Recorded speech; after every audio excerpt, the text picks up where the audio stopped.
Estábamos hablando, o sea, retomando, ya varios grupos han tenido su reunión post clase anterior y en algunos casos han definido cuestiones que pueden ser cuestiones de baja. Esto tengo que borrar esto de ejemplos de las veces anteriores.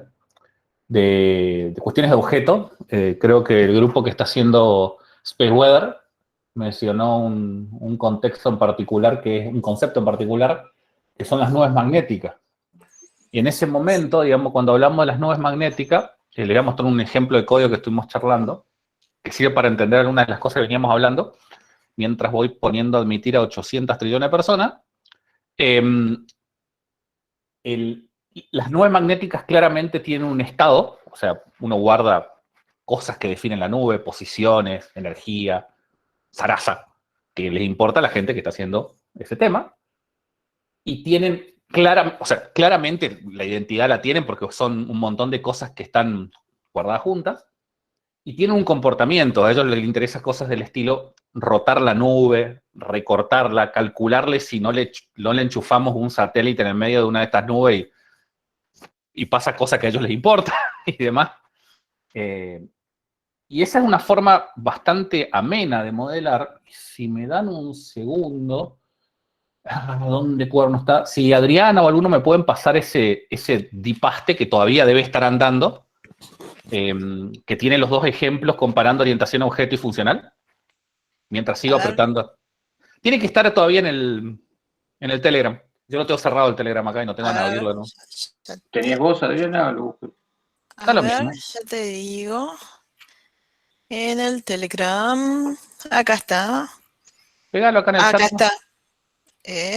Copy image. No. El link que nos había dado él estaba. Sí. Está un poco más arriba. ¿Dónde estamos? El dipaste. Sampai. Para. No lo encuentro. Ahí lo encontraron.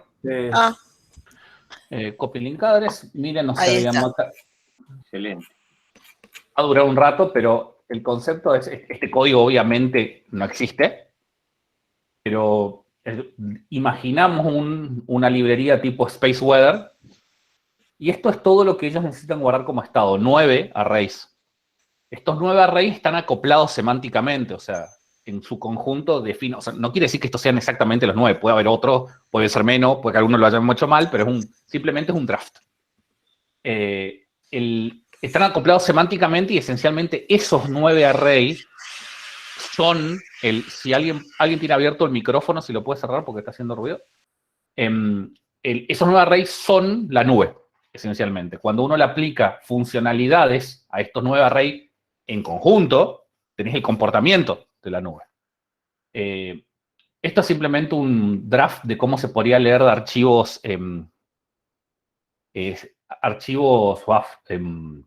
CDF, que son el formato en el cual se bajan las misiones, los datos de las misiones de la NASA. Y acá ellos crean este objeto, el objeto se llama MC, la referencia, el tipo de dato, la clase, es mmcloud. De nuevo, esto no existe, es solamente un draft. Metés todos los arrays, y después a ese MC uno lo puede rotar, normalizar, y hacer cosas que no importa qué son. O sea, no viene el caso porque cada uno tiene su problema distinto acá. Otra alternativa sería hacerlo funcional. Estas 4 líneas se repiten. Pero si vos quisieras hacerlo funcional, además de los parámetros que uno le pasa a la rotación, los parámetros que uno le pasa a la normalización y los parámetros que uno le pase a otro método, uno tiene que pasarle todos los datos que definen la nube, todas las veces.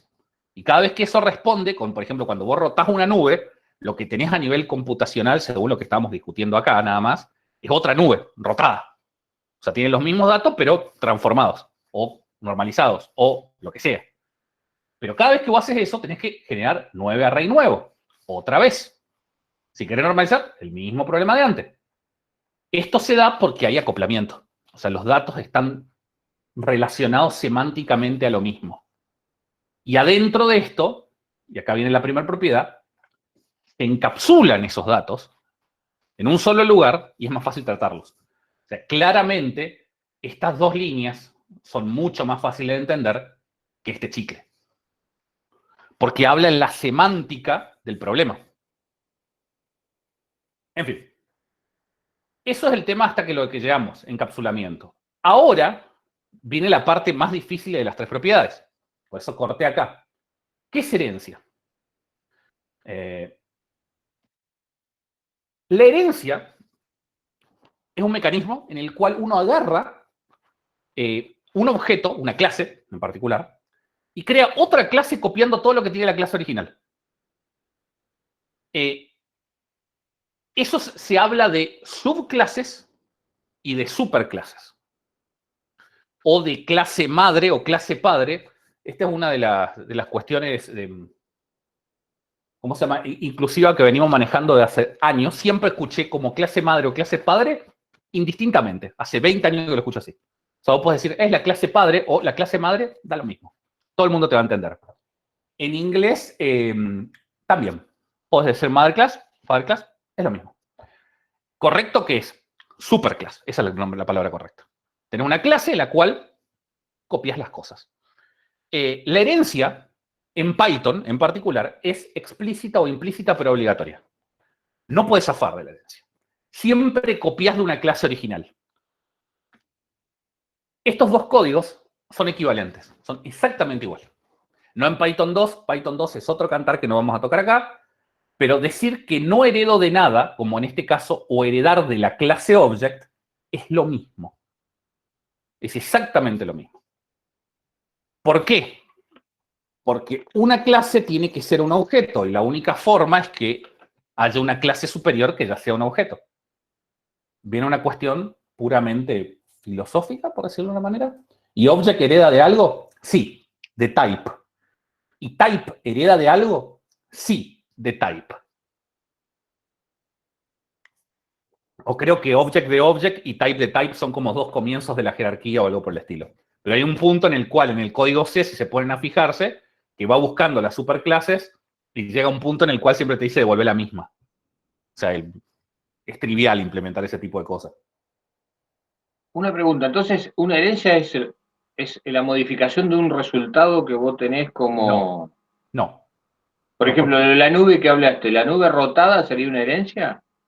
No, eso es una operación. Okay. Fíjate que yo no estoy hablando de objetos, estoy hablando de clases. O sea, lo que te estoy diciendo es que la nube es un objeto. Y ahí viene una de las relaciones importantes y una palabra técnica, esto es una definición, en inglés es un poco más difícil de decir, pero una nube, en su caso, es un objeto. Okay. O sea, una nube es tanto una instancia de la clase MS Cloud, como a su vez es una instancia de la clase objeto. Es de las dos cosas. Porque, no sé si hay más conceptos, pero de última me estoy adelantando. Yo estoy muy perdido. Sí. Entonces, me imagino que estamos queriendo hacer esto. Decime si entendí cualquier cosa o no. Sí. Que tengo una clase, supongamos, sistema coordenado, que tiene un montón de propiedades. Sí. ¿No? Y quiero hacer y después quiero definir otra clase que sea punto, que tenga propiedades. No es eso. No necesariamente, no necesariamente. O sea, que el tema es que como esto es conceptual, puede ser, pero si lo querés pensar en la realidad de dónde viene copiado esto, todos los presentes, y por favor no hagan ningún chiste, ya sé que es gracioso, tenemos el concepto de mamar, todos, que sean adultos. ¿Por qué? ¿Porque somos humanos? No, porque somos mamíferos. Ah, ¿y todos sabemos comer porque somos mamíferos? No, porque también somos animales. O sea, hay una jerarquía de comportamiento que venimos heredando. O sea, nosotros hablamos, ¿por qué? Porque somos humanos. Ah, y entonces tenemos manos hábiles y pies para caminar porque somos humanos. No, porque somos primates. Estoy haciendo una generalización, ¿no? O sea, hay una jerarquía, por eso es herencia, viene de la herencia biológica, está copiado de ahí. O sea, por otra cosa que les puedo decir, o sea, a ver, un auricular es un parlante. O sea, esto es un speaker, por definición. Y un speaker es una electrónica. Y la electrónica es, no sé, algo. O sea, nosotros toda la vida la venimos construyendo en jerarquías. Siempre. De hecho, trabajé en una tesis de licenciatura que tratamos de determinar de por qué en astronomía en particular, para los que sepan Machine Learning, los árboles de decisión, hacer este tipo de divisiones en espacio de decisiones, anda también respecto a otros métodos que deberían dar igual o mejor. Una de las cosas que dijo un astrónomo con el que estábamos charlando es probable porque todo el conocimiento nosotros lo estructuramos así en jerarquía. O sea, es un razonamiento válido. O sea, totalmente tomado de los pelos, totalmente una conjetura, pero nosotros agarramos y vamos dividiendo el conocimiento en categorías que se van especializando. Hacemos eso. Y esa es la joda de la clase. O sea, cualquier cosa es un objeto. Pero si vos haces un modelo, por ejemplo, un data frame, que también es un objeto que ustedes han usado, o un NumPy array, el NumPy array, además de saber hacer cosas de los objetos comunes en Python, también sabe hacer cosas propias que uno le programó adentro del NumPy array. Por ejemplo, sacar la media. Por ejemplo, basta un botón, y Python 3. ¿Tengo NumPy acá? ¿Por NumPy? Sí, todo un objeto.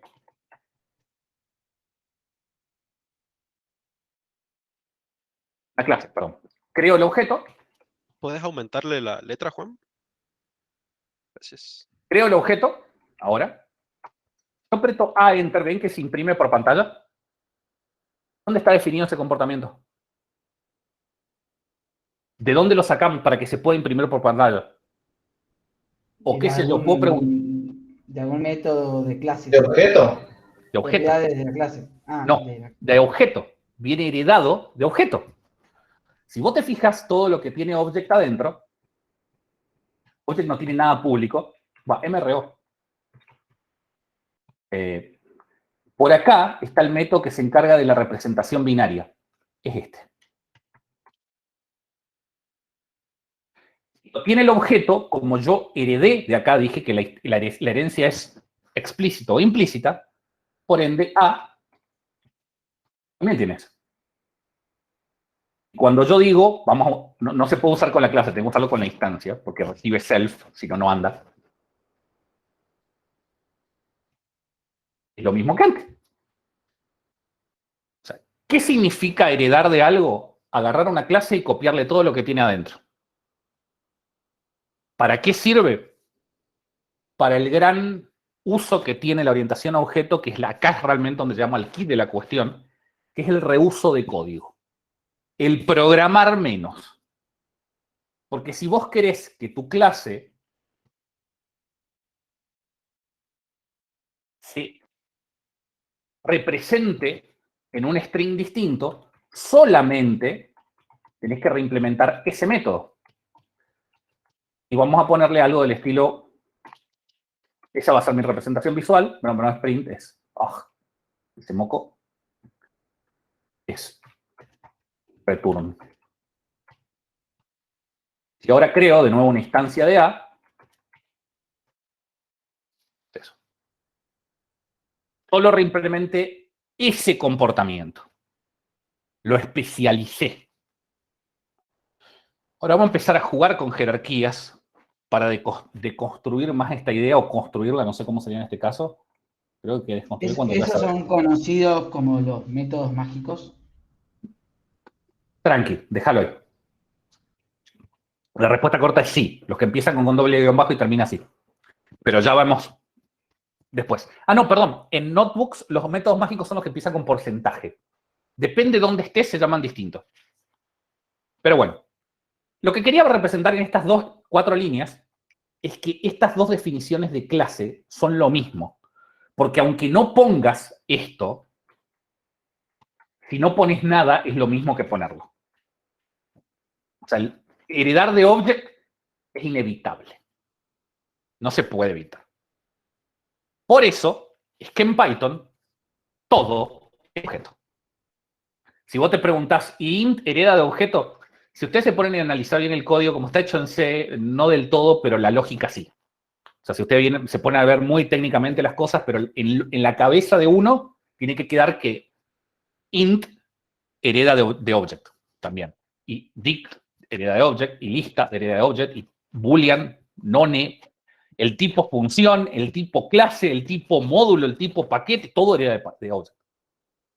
Es una buena lógica tenerlo en la cabeza. Esto, que hice mal, acá, anda, es lo mismo, cualquiera de los dos. Cuando es lo mismo no se pone. Y acá le presento a mi perro Arquímedes. Y Arquímedes. Los dos son Arquímedes. Mi perro Arquímedes tiene 15 años.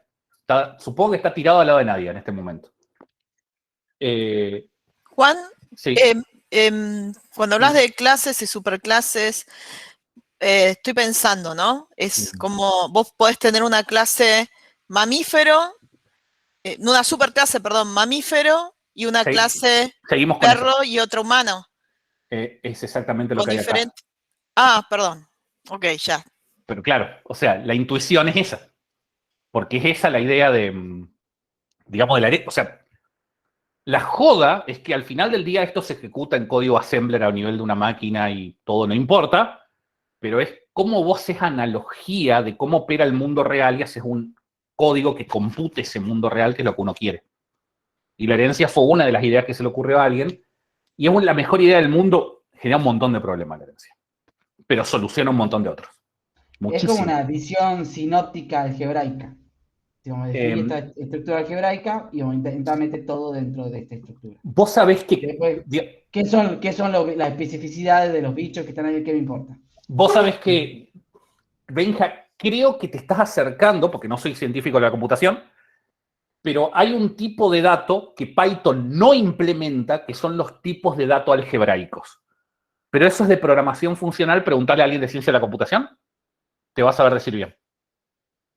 O sea, no quiero equivocarme, porque creo que los objetos no son tipos de datos algebraicos. Creo, no lo sé. Sé que se encuadran dentro de la teoría de categoría. De hecho, una clase, como les dije, para los que sean matemáticos... Lo que digo, se definen no a partir de sus especificidades, sino a partir de su estructura. Entonces, tengo estos métodos que en ese sentido. Claro, no, es que no solamente es la estructura, también es el comportamiento. Acá vos metés una idea de imperatividad, de cuestión imperativa y no declarativa, que es la matemática, y ahí se rompe toda la lógica de todo ese pensamiento. O sea, por eso, preguntarle a alguien que sea de la ciencia de la computación para que te ayude, o sea, te diga si yo tengo razón o no, en definitiva. Pero creo, solamente estoy diciendo, creo. Digamos, por lo único que hice todo esto fue leer Wikipedia, lo que me acaba de preguntar. Nada más. Volviendo al tema bueno, acá tenemos, volvamos a ingeniería. Nos movemos a ingeniería de nuevo, salimos de ciencia, vamos a ingeniería. Tenemos dos tipos de datos claros. Una es un perro y otra es un humano. O sea, tenemos dos clases de datos. Comparten nombre. El hecho de elegir el mismo nombre fue a propósito. O sea, muchas veces nosotros en la vida le asignamos el mismo nombre a cosas distintas. Por ejemplo, yo le puse Arquímedes a mi perro. Tengo otro que se llama Faraday, así que esa es la idea. ¿Cómo uno puede representar esto? Lo que voy a seguir es simplemente un ejemplo bastante más complicado de lo que se necesita para mostrar una solución a este problema. Nada más. Acá ya viene con varios bagajes de los temas anteriores. Defino 4 clases. La clase animal. ¿Qué hace la clase animal? Asigna un nombre y sabe si está vivo o muerto. En los dos en atributos privados. Empiezan con guión bajo, son atributos privados. Vos podés acceder al nombre y cada vez que vos acceder al nombre, te trae ese atributo privado y primero lo que hace es levantar la primera en mayúscula, porque es nombre propio. También sabe vivir. Si vos le decís vivir, lo que te retorna es el string viviendo si esto vale true. Si no, te devuelve estoy muerto. Por último, tiene el método morirse, que lo único que... Una pregunta Sí. que me quedó de la otra clase. Ahí vos pones punto title. Sí. Title. ¿Eso qué es? ¿De dónde lo sacás? Es un método del objeto tipo string. Los strings saben de pasarse a mayúscula. Cualquier string que vos crees, Benja, Marco Longo, ¿se ve? Por ahí estoy escribiendo mal, ¿se ve? Sí. Cualquier string que vos crees tiene el método title. Ok. Toma el estado, que es tu nombre, y lo traduce a mayúscula. Lo transforma a mayúscula. De hecho, o sea, es bastante más inteligente que esto. Metámosle un typo, así.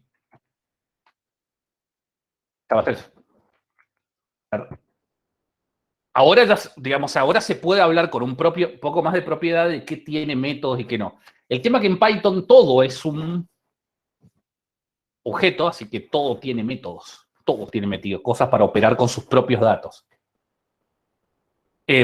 Mucha gente está pensando pero yo voy a programar funcional. No funcional, procedural. Vamos a hablar con propiedad. Procedural. Sí, pero te triplica el código. Ese es el problema de programa procedural. Es más fácil cuando uno arranca programando, pensar en funciones imperativas, pero cuando uno empieza a aprender orientación a objetos es casi natural pensar a tratar de, pero lo primero que decía, a ver, ¿qué entidades tengo? ¿Cómo se comportan esas entidades? ¿Qué cosas les quiero hacer? ¿Qué operaciones les quiero aplicar? Empezás a declarar métodos, todo ese tipo de cosas, uno empieza a pensar naturalmente. Ustedes me hablan de un problema, yo automáticamente empiezo a crear lo que se llama el diagrama de clases en mi cabeza. Automáticamente lo hago. Instintivamente. Juan, Sí. Juan, y el primer guión bajo que le pones, eso era lo que poníamos para indicar que era privado. Sí, es una sugerencia de que la gente que vaya a usar objetos de esta clase no lo toquen. Eso es todo. Es una etiqueta, como decir, no toques esto. Si vos querés hacer algo privado realmente, en Python no se puede. Fin de la historia. La clase animal, ¿de qué hereda?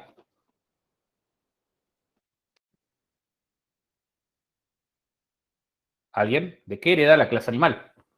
De objeto. De object. Claro. Pero entonces, animal es una especificación del tipo objeto. Como animal es una especificación del tipo objeto, declara todas estas cuestiones particulares de un animal, mamífero especifica cuestiones del animal.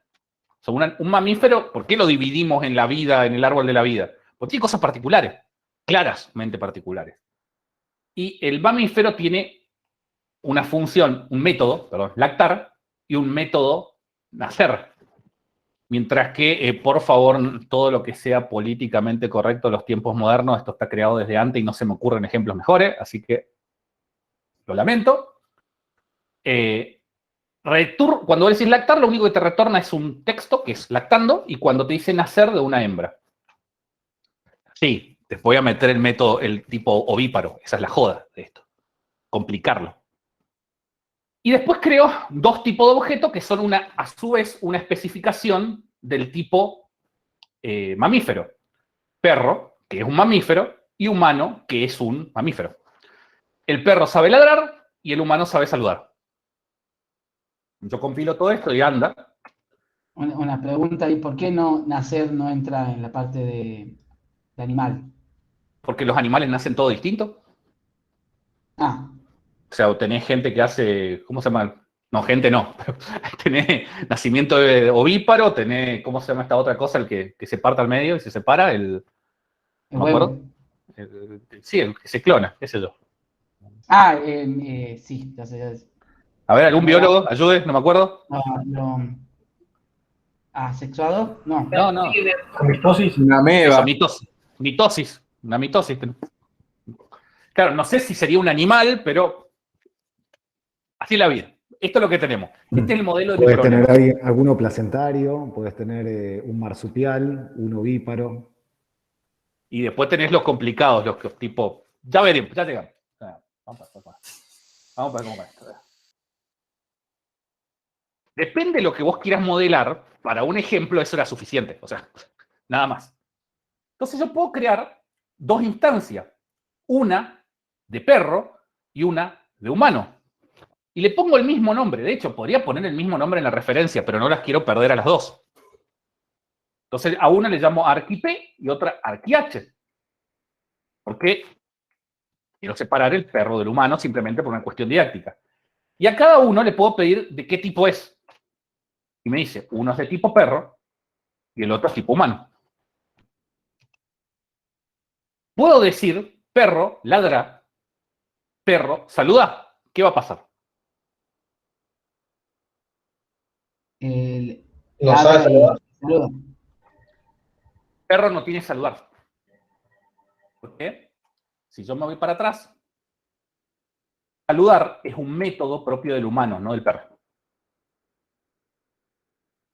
Eso pasa. Si yo vengo acá, de nuevo, saco saludar, ladrar anda. Saludar.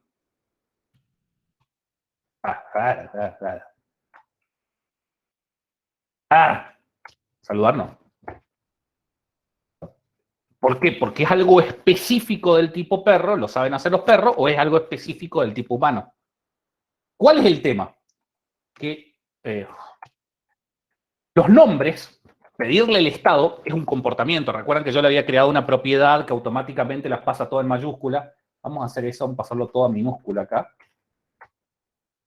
Lo pasé todo a minúscula. Si yo le pido el nombre a los dos, el comportamiento de pedir el nombre es compartido por todos los animales. Acá es donde tienen que empezar a abrir los ojos grandes y le digo la primera revelación. Acabo de crear 4 tipos de objetos distintos y solamente tuve que declarar el nombre de cómo retornar el nombre en mayúscula una vez. Ah, es un nombre. Ajá. Y si fuera una regresión por mínimos cuadrados, un poco más complicado. Y si hago un llamado a una función compleja de una red neuronal convolucional que achica a través de magneto-calcio-magnetismo las cosas. Esto es un nombre, pero fue una vez. Achiqué un 66% del código. Borré de 4, escribí una. 66 dije bien, no. 25, 75, perdón. No 3. Sí, 75% de código. Ahí está. Por eso. Eso es la potencia de esto. Simplemente esto es una pavada. Pero así como era simplemente agarrar el nombre y pasarlo a mayúscula, podría haber sido una barbaridad de este código que me lo ahorré. Y esa es la joda de todo esto. Arquilactar, arquih-lactar, ¿qué pasa con esto? Apuesto. ¿Qué pasa con esto?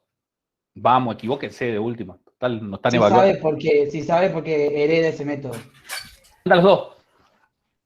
Los dos son mamíferos. Y vos podés preguntar si Arquímedes, el perro, es una instancia de tipo animal y Arquímedes, el humano, es una instancia del tipo perro. ¿Qué va a devolver esto? True false. True false. True false, claro.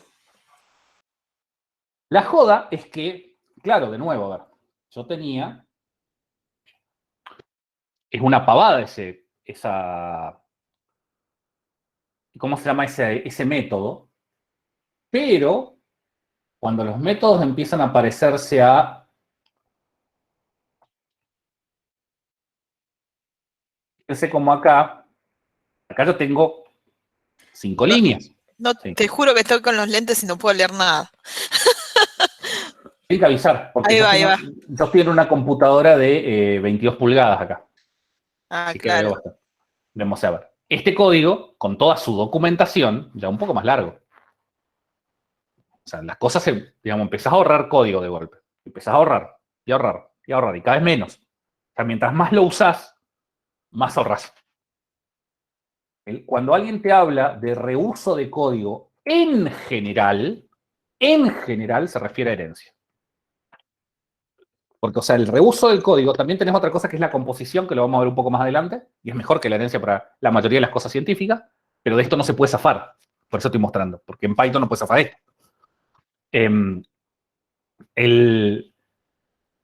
en general, o sea, muchas veces, voy a reusar el código y la idea que uno viene a la cabeza es copiar y pegar. No, es ni siquiera eso. O sea, es simplemente una estructura que sabe aprovechar otro pedazo de código que ya escribí antes. Y me olvido. Bueno, si yo pongo arqh, vamos a achicar esto, arqh vivir, arqh morirse y arqh vivir de nuevo, lo que me va a devolver es viviendo, none y muerto. ¿Por qué none? Porque yo no le puse return a la función, al método morirse. Entonces, como toda método es a su vez una función, y por definición matemática las funciones siempre tienen que devolver una imagen, tienen que devolver algo. Entonces, por defecto, devuelve none. Por eso, en lenguajes viejos, como Fortran, o Pascal, o C, no sé porque tiene otra implementación bastante más moderna, había la diferencia entre subrutina y función, o subrutina y procedimiento y demás. Una retornaba cosas y la otra no retorna nunca nada. El concepto de return no existe. Bueno, en Python todo retorna algo, aunque no se lo digas. O sea, hacer cualquier función que te diga return none, o solo return, o nada, es lo mismo. Bueno, la estructura de clases que estamos teniendo, y le presento un lenguaje hermoso que se llama UML. Esto es técnica, es un horrible lenguaje, por eso el chiste. Es un lenguaje unificado de modelado. En la década del 90 la gente creía que haciendo estos grafiquitos había una herramienta que se llama herramientas Case. La usa bastante lo que se dedican a ingeniería en sistemas propiamente dicho. En Argentina casi no hay nadie que haga ingeniería en sistemas propiamente dicho. Diseñan este tipo de cosas y de acá se puede derivar código. Hay que definirlo un poquito más, pero acá vos simplemente ya sabes que tenés que hacer un clase animal, clase mamífero que herede de animal, clase humano que herede de mamífero y clase un perro que herede de mamífero. Hay herramientas, IBM tenía una suite que se llamaba Rational Rows, que salía una fortuna, que vos hacías un montón de dibujos y te salía el código andando. Es mejor hacer código, les aviso. Mucho mejor. Un sistema de gestión en serio, léanse un sistema grande, si está orientado a objetos, anda en el orden de las 700.000 clases. Anda por ahí. En ese orden. Eso era lo que nosotros hacíamos, por ejemplo, en la Facu cuando nos pedían la materia de diseño de sistema. Eran bichos muy grandes. De hecho, para imprimir el diagrama de clases de esto, teníamos que ir a imprimirlo como si fueran planos. Pero muy grandes. ¿Sirve para algo? No, para nada. Eso es lo que estamos. Pero, los requerimientos cambian. Entonces viene tu jefe y te dice, yo no quiero representar solamente a Arquímedes perro, Arquímedes humano, sino quiero usar el pollo de la libertad y el Rupert el bacalao. Para los viejos sabrán quién es Rupert el bacalao. Si no, googleen Rupert el bacalao, creo que dura 15 segundos el único episodio que hay de Rupert el bacalao. Quiero modelarlo. Y voy a decir, mierda, no sé modelar, mi sistema no tiene la capacidad de modelar pollos de la libertad y pescado. No pueden. Entonces, ¿qué haces? Bueno, es tan simple como crear la clase ovíparo que hereda de animal y dos clases más. En este caso, simplemente quería mostrar cómo íbamos agregando cosas a la jerarquía. No es que quiero agregarle muchas cosas en particular. El tipo ave, el tipo pez, que hereda de ovíparo, y de ahí en adelante, todo anda. No tuve que volver a escribir la clase animal o la clase mamífero o la clase perro o la clase humano. Simplemente elegí un lugar en la jerarquía, me elegí un lugar en la jerarquía y me colgué de ahí. Juan, Sí. te paso una pregunta que tal vez queda colgada. Habíamos visto Context Managers, la última clase, ¿o no? No. Ok, entonces no te preocupes. Los contextos, o sea, digamos, a ver, el tema, Benja, que vos te estás viendo estás teniendo muchas intuiciones y la mayoría de las intuiciones son correctas. Así que, cuidado. Muchas te tengo que decir, no, mirá para adelante. ¿Qué? Sí, no, pensé que no habías dado eso. Se me mezcla un poco nada más. El Context Manager lo vimos hace 2 semanas. Después, de hecho, vamos a volver a retomar la clase que viene, Context Manager. Manejo de contexto, que son los que se usa con WIT. Claro, entonces supongamos, entonces sí es apropiada, sí es pertinente la pregunta. Supongamos que yo quiero usar animales y que siempre que llamo un animal, el animal nazca y se muera. Y cuando Sí, estás pensando bien, Benja. Déjalo ahí. Estás pensando bien. Ok. Estás pensando bien, pará. Estás pensando muy bien, déjalo ahí. Dale, gracias. Bueno, esto anda. Y yo podría preguntar si Rupert es una instancia animal, si el pollo de la libertad es un mamífero, o si Rupert es un ave o un ovíparo. Esto va a devolver true, false, true. Porque Rupert es un animal, es el tope de mi jerarquía. O sea, esa jerarquía uno lo que normalmente le llama modelo de negocio o modelo del dominio, son dos palabras equivalentes. El tema, digamos, en ciencia uno cada vez que dice business, la gente hace, business, pero es una palabra correcta. Porque no es modelo de negocio en el sentido de negocio de generar, de vender cosas, sino negocio en el sentido de lo que a mí me interesa hacer negocios. En este caso, modelar animales. En el caso de la gente hay gente que está haciendo satélites, hay gente que está haciendo imágenes, hay gente que está haciendo moléculas, hay gente que está haciendo nubes magnéticas, hay gente que está haciendo... Cada uno tiene su modelo. Ese es su negocio, básicamente. En el caso del Freedom Chicken, acá no es un mamífero. Claramente estás despegado de la jerarquía. Y Rupert es un ave, no, pero sí es un ovíparo, es un pescado. Y acá es donde algún biólogo me tiene que decir, pero ¿cómo se llaman los pescados? Hay algunos que no son ovíparos. Perfecto, mi modelado no funciona para ellos. Eso hay que hacer otra cosa. Cuando uno quiere representar la realidad muy bien, la jerarquía de clases se vuelve compleja. Y una jerarquía de clases compleja es difícil de navegar. Muy difícil de navegar. Tienen que tratar de que esta jerarquía, la jerarquía es inevitable, porque si o sí heredas de Object, no importa lo que hagas, no importa que uses solo nativos de Python, siempre estás en esa jerarquía, pero hay que tratar de mantener las jerarquías lo más planas posibles, más planitas posibles. Paso. Ahora pregunto si ave, fíjense otra función nueva, is subclass. ¿Ave es una subclase de ovíparo? Y la respuesta es sí. También soporta la misma lógica que el otro, o sea, podrías decir es subclase de object. Dice que sí. O puedo preguntar si es de, qué sé yo, de ave es subclase de mamífero o de algo que no de perro. False. O puedo preguntar si ave es subclase de ave y no tengo idea qué va a pasar. Clase de sí misma. Esta es la jerarquía de clase que tenemos ahora. Un animal, una segunda jerarquía de mamíferos ovíparos, un humano y un perro que cuelgan de mamífero y un ave y un pez que cuelgan de ovíparo. Pero, como escuché una vez que dijeron que el ornitorrinco es la prueba de que Dios tiene sentido del humor. ¿Dónde lo metes en este modelo? A ver los biólogos, ¿qué es un ornitorrinco? Un mamífero. Nope. ¿Alguien que se juegue qué es un ornitorrinco? Mamífero que pone huevos. No. Mamífero. Es un monotrema. Mamífero. Hay dos monotremas, el equidna, ¿vieron el de Sonic, el rojo? Knuckles es un equidna. Son bichos sumamente raros, sumamente raros. Si quieren, fíjense la biología del aparato reproductor del equidna, es brutal, brutal. Y tiene características, como bien ustedes dijeron, de ovíparo y de mamífero.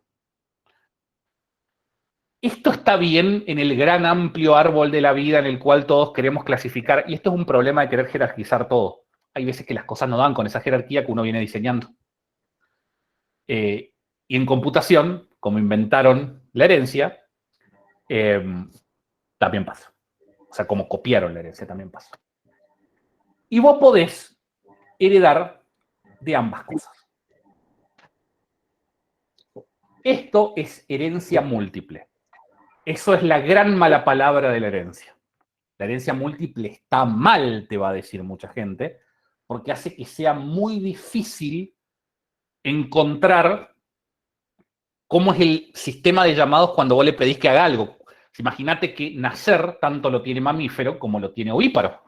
Entonces, ¿de cuál de los dos tiene que elegir ejecutar el nacer? Y eso es un problema que se llama linearización.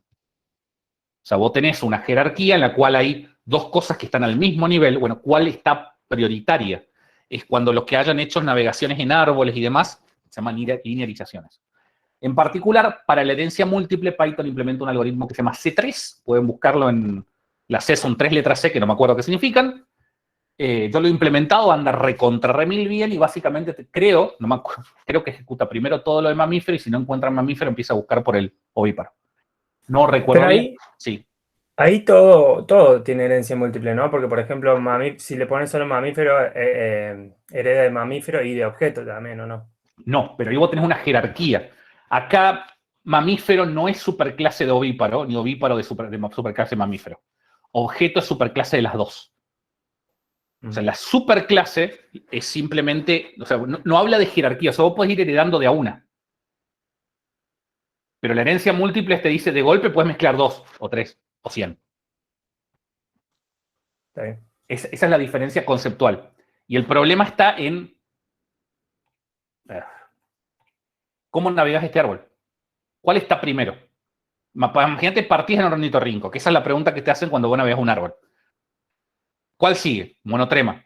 ¿Cuál sigue? ¿Para qué lado vas? ¿Y por qué?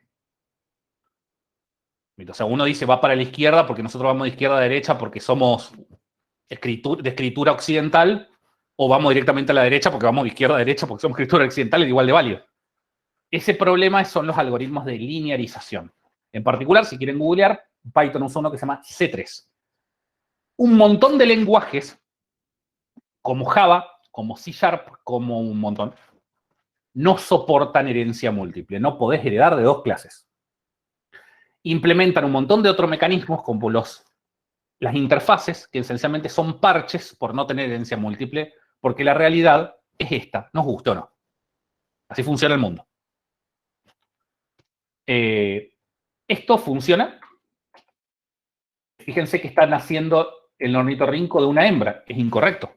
El ornitorrinco tiene que nacer de un huevo y tiene que poder lactar. Eso se soluciona dando vuelta a la herencia.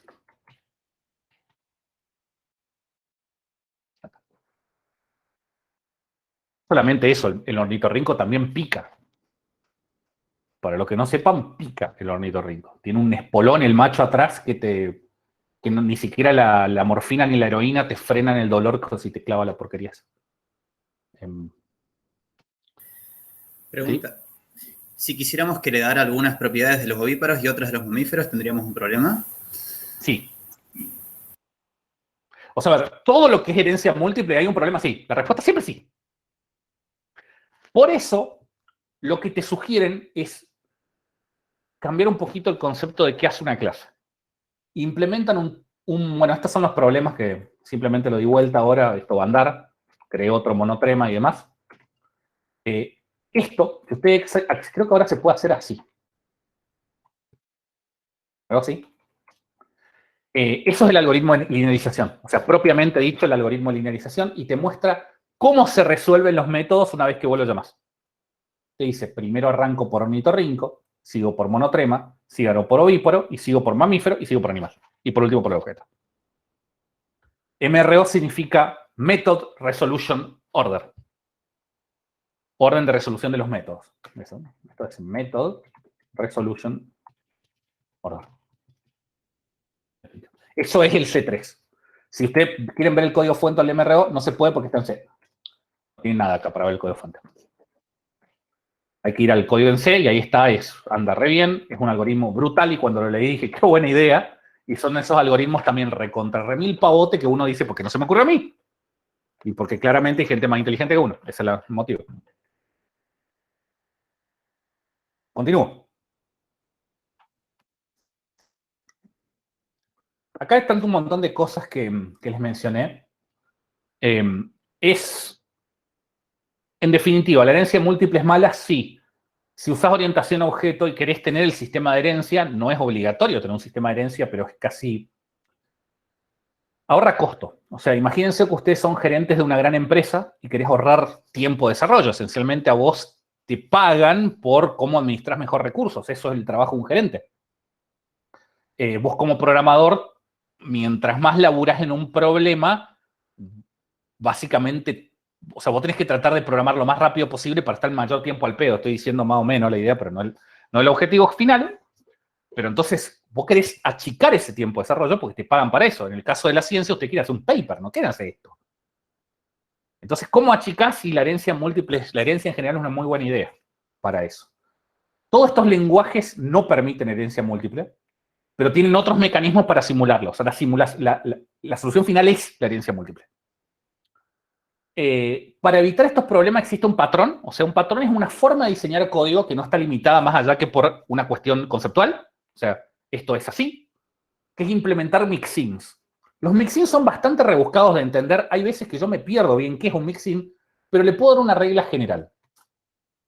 Un mixin es un objeto, una clase, también es válido, que hereda cierta funcionalidad,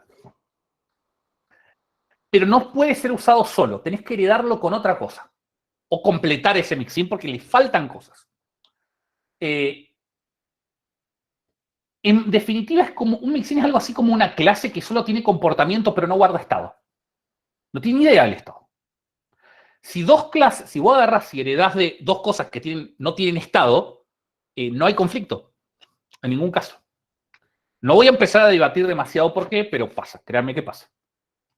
Y en definitiva es algo así. En vez de definir clases que den una jerarquía completa, solamente definís comportamiento de esa jerarquía y generalizás lo menos posible. Entonces vos heredás de, por ejemplo, un mamífero sabe lactar, sabe nacer de hembra y es un animal. Y en este caso sabe nacer de huevo y es un animal. En el caso del monotrema sabe lactar, sabe nacer de huevo y es un animal. Todas estas cosas funcionan exactamente igual que antes, pero generan menos conflicto. ¿Qué librería está hecha basada en mixin? Scikit-learn. Scikit-learn es una librería que internamente ustedes entran y van a ver que tienen cluster mixin, tree mixin, optimizer mixin, linear regressor mixin, está lleno de mixin. Que son clases que vos agarrás y te dice, vos ves la clase y te dice algo del estilo return A más 1, self A más 1. Pues decís, pero pará, lactar mixin no tiene A en ningún lugar. Entonces vos cuando lees la documentación de lactar mixin es la clase con la que herede tiene que tener un atributo que se llame A, porque si no esto no anda y tiene que ser tal cosa. Te explica. O sea, hay que leer mucho. Respanda, y anda re bien. Si se fijan, lo que yo estaba implementando por estos lados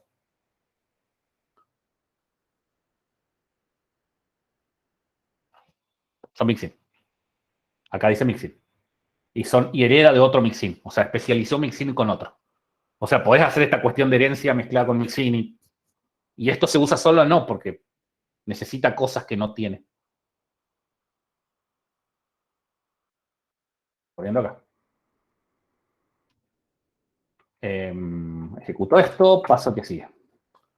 Por último, la última propiedad, y esta es la gran deseada, esta es la que les gusta a todos, y le voy a poner unas cosas más simples, muy, muy simples. Creo que esto anda. Porque anda. Porque ambos, los objetos en Python son polimórficos, que es respondiendo al mismo mensaje, en este caso sumar, método sumar si lo quieren ver. Ya vamos a ver un poco más en detalle esta cuestión de que eso en realidad es un método, el más es un método, en la clase que sigue, pero tanto el float como el int responden de manera, saben responder al mensaje de su propia forma. Por ejemplo, si yo sumo, piénsenlo en tipos. 1 más 1 me devuelve un tipo entero 2. pero 1.0 más 1.2 me devuelve un tipo flotante 2.2. Y si yo hago esto, me devuelve un tipo flotante. Ah, si está involucrado en algún punto un flotante, la respuesta es del tipo flotante. Eso es el polimorfismo, o en palabras un poco más técnicas, el polimorfismo se refiere a la propiedad porque la que es posible enviar mensajes sintácticamente iguales a objetos de tipos distintos. Hice eso. Le mandé el más a un sumar, a un entero, y le hice más a un flotante. O le puedes dar un más a dos listas y la suma. Las concatena. No es sumarlas, es concatenarlas. Vos la agarras a dos strings y sigue andando. Hola, más, mundo. El único requisito de cumplir el objeto que utiliza de manera polimórfica es saber responder al mensaje que se le envía. Bueno, sí. Y si hago una resta, estos dos, saber responder. Lo que estoy haciendo acá, fíjense, es itero sobre una lista de objeto arquetipo perro, arquetipo humano, Rupert, el bacalao, el pollo de la libertad y el ornitorrinco, y a cada uno le imprimo el tipo de objeto y le digo vivir. Como todos son animales, y todos lo saben hacer, yo estoy dándole el mismo mensaje sintácticamente equivalente y cada uno sabe comportarse. Por una cuestión de que esto es con la orientación a objeto y con la herencia viene medio garantizado el polimorfismo. Si no, tendría que implementar el vivir en cada uno de los tipos. Con eso terminamos la base de orientación a objeto. En definitiva, un objeto que es algo que tiene estado, comportamiento, identidad. ¿Cuáles son sus propiedades? Encapsulamiento, herencia y polimorfismo. Las primeras son definición formal, las otras es la mayoría de las implementaciones de orientación a objetos se giran alrededor de esas tres propiedades. No son obligatorias. Hay extensiones al paradigma orientado a objeto, por ejemplo, uno que se llama modelo de actor, modelo de actores. Capaz que lo dé más adelante, pero cerca al final, o sea, onda, sobra en clase meto eso, porque es interesante para hacer la gente que hace paralelismo, súper interesante. Y usar clases y herencia no es la única forma de implementar objetos.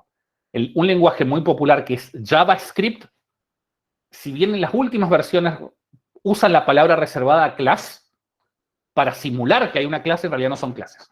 Usan otro tipo de mecanismo que se llama prototipos. Las clases no existen en JavaScript, por ejemplo. Es una forma de implementarlo.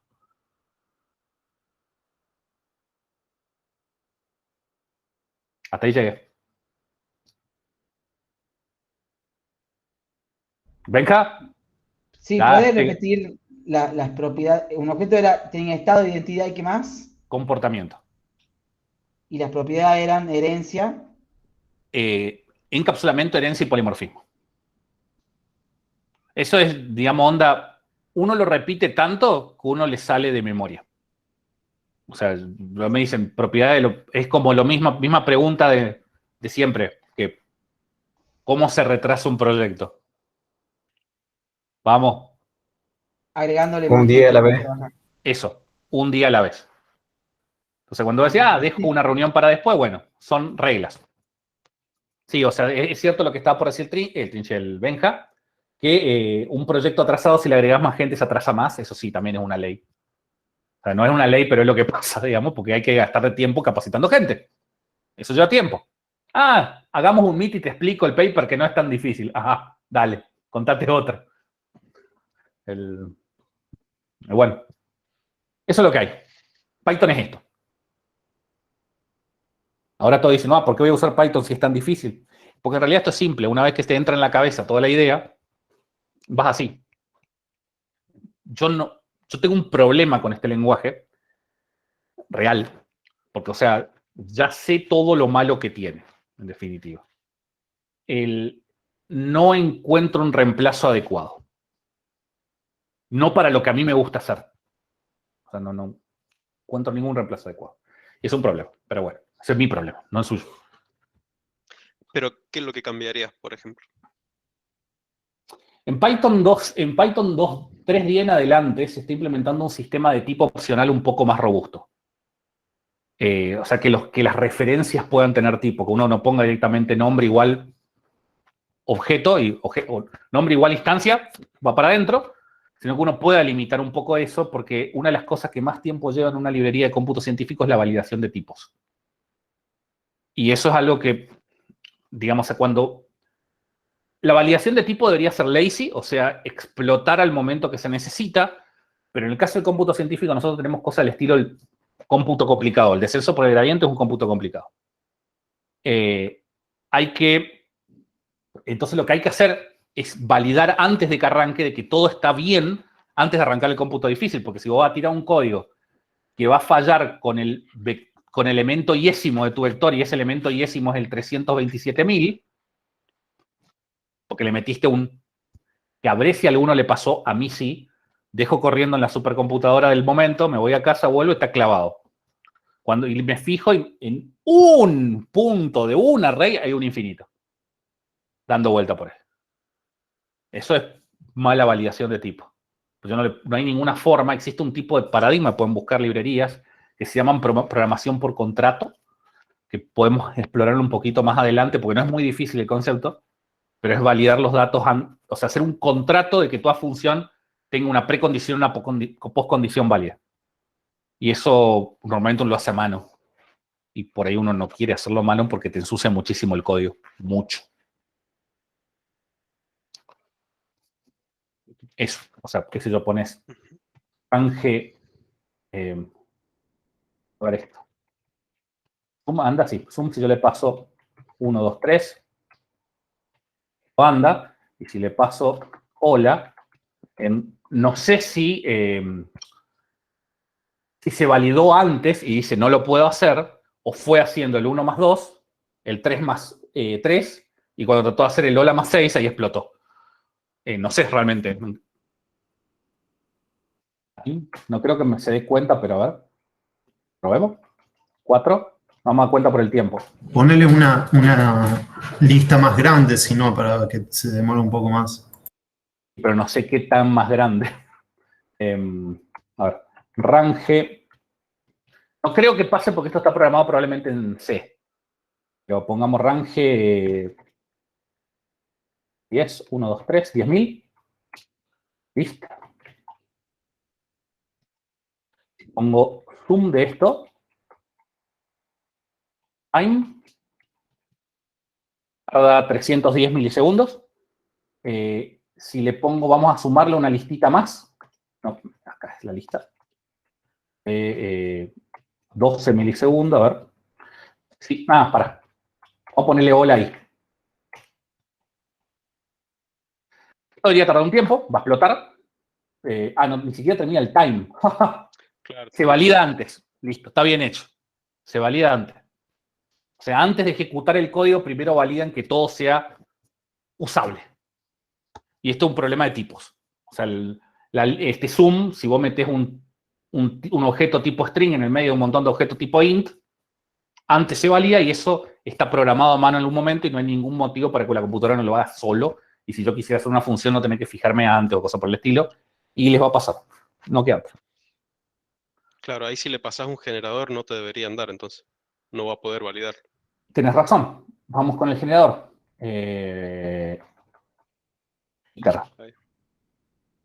¿Cómo hago esto? Vamos a la lista. No es tan fácil.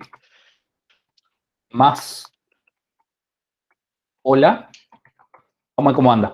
Capaz que el generador es un generador a nivel Python, pero es una lista a nivel C. Ojo. Puede pasar también. Y esto lo convertimos como un generador. Eso se puede hacer así. Iter A. Y esto le puedo decir sum. A ver si podemos medirle algo. No, se valida antes. Al parecer, a priori se valida antes. Tendría que ponerme a investigar mucho más. Pero bueno, esto es un experimento que estamos haciendo ahora sobre la marcha. Esos objetos, después quedan 3 clases más de objetos. 3 clases, no clases en el sentido objeto, sino clases en el sentido clase, que es modelo, excepciones, metaprogramación. clases en el mundo real, que es como hacer clases en serio. Y eso lo vamos a terminar de ver la semana que viene, ahí frena la unidad 1. Ahora yo freno acá y se lo dejo al Trinchi, porque no sé si quieren hacer recreo o qué sé yo, pero ahora hay tiempo. Si quieren hacer recreo, sí, ahora iba a mostrar un poco de Git, algo básico, como para cortar tanto contenido teórico de Python. Así que si quieren, 10 minutitos. Dale, Mejor, entonces bueno, a no los sé. 43. Dale, Yo sí. digo que sigamos.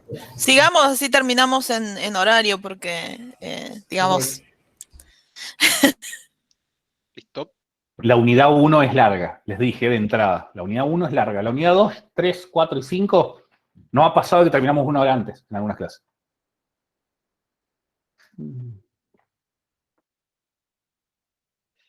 Ok, ahí está compartiendo. Se me cerró el... No. ¿Están dando esto? Ok, parece que sí. Bueno, la idea era mostrarles una de las herramientas que van a necesitar en el curso, en particular Git, porque, bueno, iba a entrar ahora en el espacio que teníamos, pensé que se iba a demorar un poco más se iba a dilatar un poco más la clase. El año pasado la dimos un poco más extensa a la parte de Git, pero se hizo muy extensa quizás, entonces, bueno, estuvimos ahí viendo si la quitábamos o no y la dábamos por entendida, pero bueno, ahí hicimos un compromiso y les voy a mostrar algo mínimo como para que entiendan un poco el concepto y 2 o 3 comandos para que puedan trabajar. Hay muchísimas cosas que se pueden hacer para, o sea, más avanzadas, que eso se los voy a dejar como tarea para que ustedes lo vayan a ver. Hay infinitos tutoriales que están muy buenos en YouTube. Ahí ustedes lo van a poder explorar todas las partes avanzadas que quisieran. Bueno, en particular Git es un sistema que te permite controlar el avance de un proyecto mediante versiones del mismo. Es decir, ustedes o sea, van desarrollando su código y van haciendo como checkpoints, por decirlo así. Digo, bueno, el estado en el que está en este momento el proyecto lo quiero guardar eh, para guardar el trabajo y después seguir avanzando. Y eso les va a permitir tener un historial de avance, ¿bien?, de cómo está su proyecto, el estado del proyecto, bueno, en toda su línea temporal. La gran ventaja de eso es que ustedes van a poder, si quisieran, volver a algún punto en particular, ver el estado del proyecto, si echaron moco, o sea, si cometieron errores y dijeron, bueno, vamos a escribir esta función, pero esta función en realidad no fue buena idea, rompió todo, volvamos el proyecto un paso para atrás. Se puede hacer, digamos, esa es un poco la idea de poder llevar adelante un control de del estado del proyecto.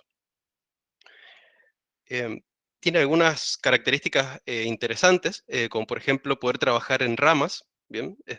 Es decir, que ustedes tienen su desarrollo principal del proyecto y dicen, bueno, quiero desarrollar una característica nueva para mi código, quiero agregar una clase nueva, un módulo nuevo, pero no quiero romper el código principal que ya toda la gente está trabajando en este código. Entonces yo abro una rama, que es una línea paralela, y trabajo, hago todo el desarrollo, agrego todas las nuevas características, y cuando veo que está todo correcto y veo que el código está funcionando, que hace lo que uno espera que haga, uno puede mergear, fusionar las dos ramas y seguir adelante con el desarrollo, y el código en sí nunca se vio perturbado por el desarrollo de esa nueva rama, digamos.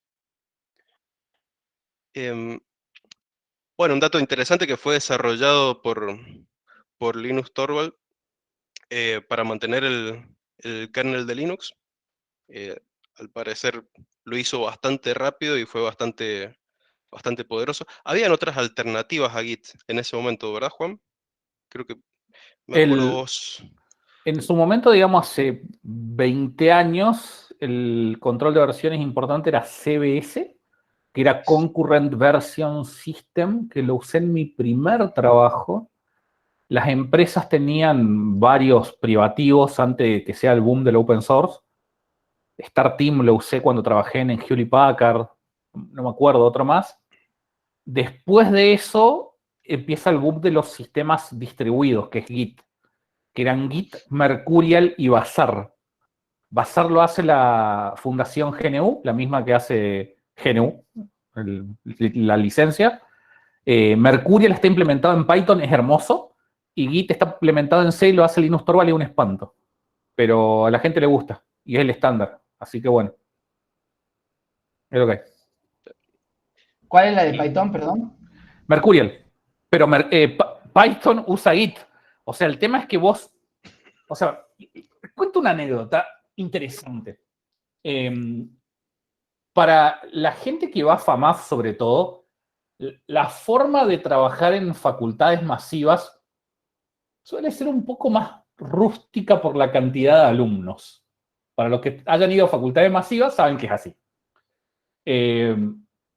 Me acuerdo un compañero que hace 15 años atrás fue a rendir una materia que se llamaba comunicaciones. Comunicaciones es señales, Fourier, era cuestiones electrónicas de cables, cómo están cableadas las cosas. Acá me hace dudar si no era comunicaciones o redes, la materia no importa.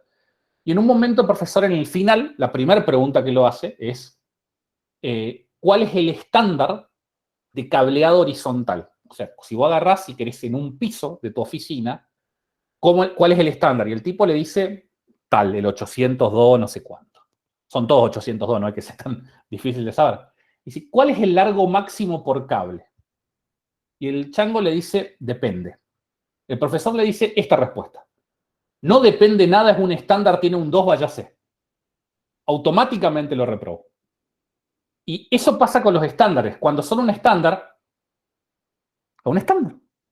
no se discute. Ah, pero yo opino que es estándar. No se discute.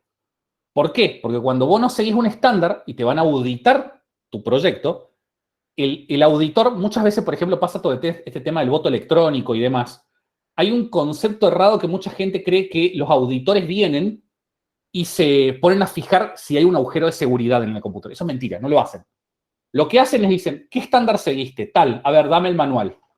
Y empiezan, apartado 1, ¿cumple o no cumple? Apartado 2, ¿cumple o no cumple? Apartado 3.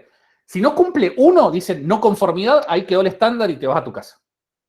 Tiene que cumplir todo. El estándar es estándar. Git es un estándar de facto. ¿Qué significa? La gente lo usa. De hecho, es un estándar. Entonces, ¿es feo? Sí.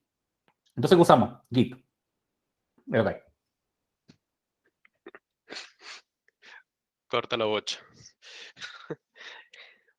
Bueno, ¿cómo funciona particularmente? Es, para que se hagan una imagen en la cabeza, imagínense la línea de grafos, una línea temporal, en donde cada nodo, digamos, del grafo es un checkpoint de esto que les comentaba, en el cual uno registra el estado de su proyecto. Esos checkpoints se denominan commits, y en el momento que uno hace un commit, está ingresando en su historial el estado del proyecto, una foto de todo el código que uno tiene en la línea temporal.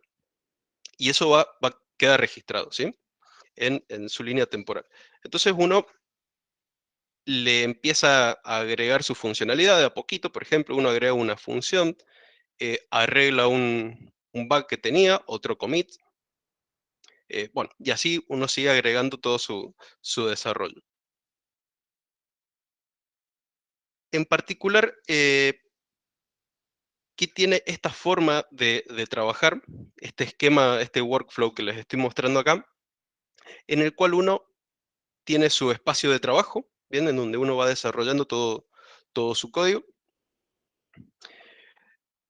Una vez que está conforme con ese código, hace lo que se llama el stage, lo pasa al espacio del stage, que es este índice, ¿sí? En este punto quiere decir que el archivo está preparado para... Son los archivos los que se mandan al stage, ¿bien?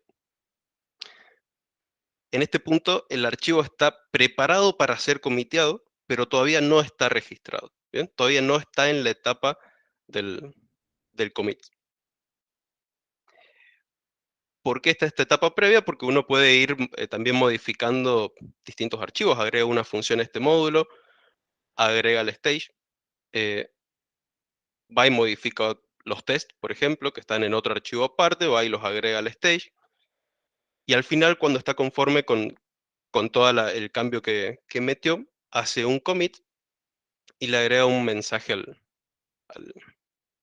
al commit que hicieron, donde se describe más o menos el cambio que realizaron. Esta línea de trabajo, este workflow, puede ir para adelante y para atrás, ¿bien? O sea, uno de sus archivos modificados pasa al stage, cuando está listo, está conforme, pasa al commit y queda registrado en el repositorio local, ¿bien? Esto también se puede revertir, por supuesto. Si piensa que se equivocó o simplemente quiere ir para atrás, uno puede hacer... perdón, no les comenté, estos son los comanditos, los que están en color, son los comanditos que uno utiliza para pasar de un espacio al siguiente. Add para ir al stage, commit para comitear, y uno puede volver para atrás los cambios que metió con estos comandos de reset y restore. Hay distintas formas, uno por ahí nada más los quiere volver al stage y puede volver a hacer commit para cambiar el mensaje o distinto tipo de cambios. O sea, cada uno puede trabajar ese tipo de cambios de la forma que quisiera, puede volver completamente para atrás a los archivos modificados, y ya vamos a ver que se pueden borrar directamente los commits. Simplemente para comenzar, uno tiene un directorio, ¿sí? Supongamos, tengo un proyecto cualquiera, un proyecto X. Yo me meto en esa carpeta e inicializo el repositorio adentro con este comando git init. Bien, esto no va a andar, está en bash. Bueno, esto capaz no me va a andar porque Capaz que le tengas estoy en el poner kernel porcentaje bash arriba o algo por el estilo. Estoy con... Tengo roto el kernel, no sé qué pasó. Sí, si pones porcentaje bash arriba en la celda, te va a andar. Not connected, no estás conectado siquiera. Sí.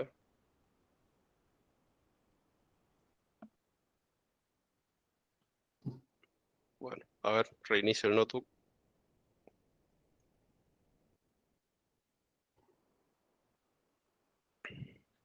Ah, mira, Bueno, si no lo hago. te está tomando como que estás en bash ahí arriba del kernel. Sí, please wait. No connected, ¿qué pasó? Capaz que no tenés instalado el kernel de bash. ¿Cómo puede ser?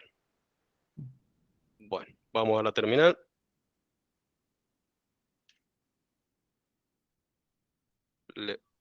Perdón. Acá vamos a agrandar. Bueno, ahí Me estoy yendo ahí a la carpetita, ¿sí? Sí, no, vos seguís yendo a tu carpeta. Vamos a fingir que no tuvimos una charla por WhatsApp que me acaba de hablar acá un compañero. Él me dice, yo uso SVN. O sea, básicamente la pregunta sería, ¿por qué cambiar? Porque con SVN no podés versionar localmente. Sí o sí necesitas estar conectado con un servidor. Vos cada vez que haces commit o checkout, que bajas el código, check-in o checkout, tenés que estar conectado a un servidor. Acá vos podés tener totalmente el poder de control de versión en tu máquina local. O sea, podés crear versiones y una vez que tenés un montón de versiones, decís, esto es lo que quiero dejar realmente en el servidor central, lo mandás. Sin tener internet.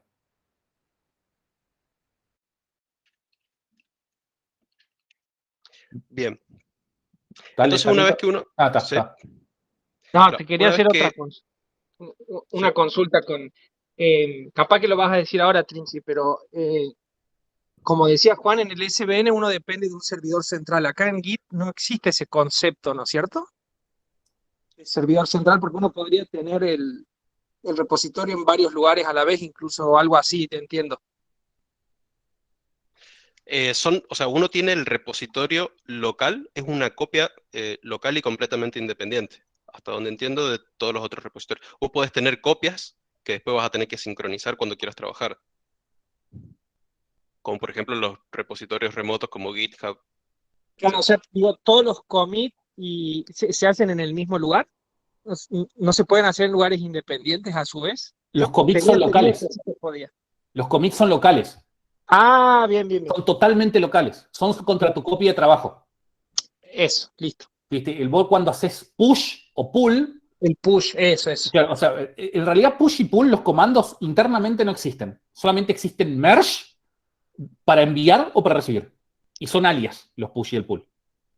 Claro. Bien. Ahora entiendo. Bien.